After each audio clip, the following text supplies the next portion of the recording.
Well, if you don't believe in miracles, wait until you hear this story. Everyone is talking about a story.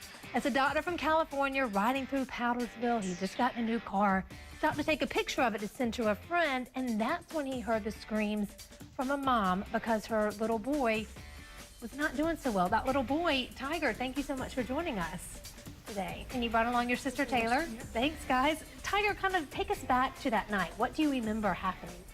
I remember telling my mom that I needed a breathing treatment, and so when she gave me one, it wasn't working. So what she did was she put me in the car, and we were going to the hospital, and I kept trying to use my inhaler, and I just kept dropping it.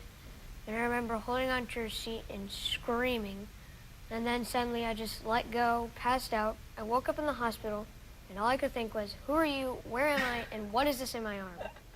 Oh my gosh. So you're 10 years old. Yes, ma'am. And you have asthma?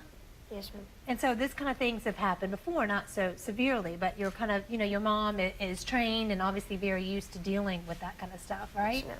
So when did she determine this is way more serious than anything we've dealt with before? When, I really don't know. It's around I've had a lot. Well, Taylor, were you there when this was happening? No, I'm afraid not. I was at my grandmother's house. And when did you get news that something had happened to your little brother? My mom called me from the ambulance after the doctor had saved him and was in the ambulance with him. I mean, how crazy is that this doctor just happened to be, he was driving back from California and happened to stop in Powdersville because he got a text from a friend saying, hey, I want to see what your new car looks like. Took it, and he heard your mom screaming and ran over, did CPR on you, then came with you to the ambulance. I mean, how cool of a story is that? It's a miracle. I mean, anyone that doesn't believe in miracles after this, you have to. So after, you woke up and were like, okay, what's going on? What happened next? Well, they put me on a machine, and after a couple treatments, they brought me into this room. They put me on a big bed, and I think it's called being admitted.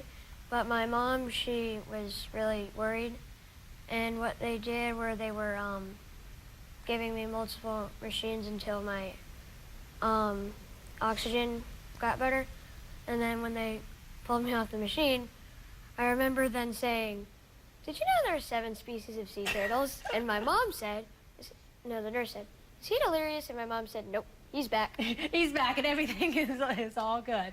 You're very funny, Tiger. I like that. And I like that you're sporting your Clemson Tiger jersey, too. That's pretty appropriate. Now, have you talked to this doctor since? Yes, ma'am. Do you plan on keeping in touch with him at all, or? Probably.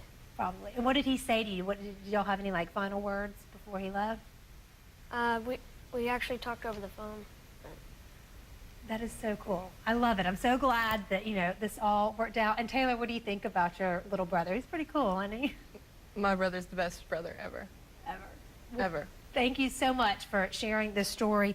And thank you to the doctor, Dr. Amir Yazdan. He's probably back in California, but we'll never forget this story. So very cool. Thanks for coming on and sharing.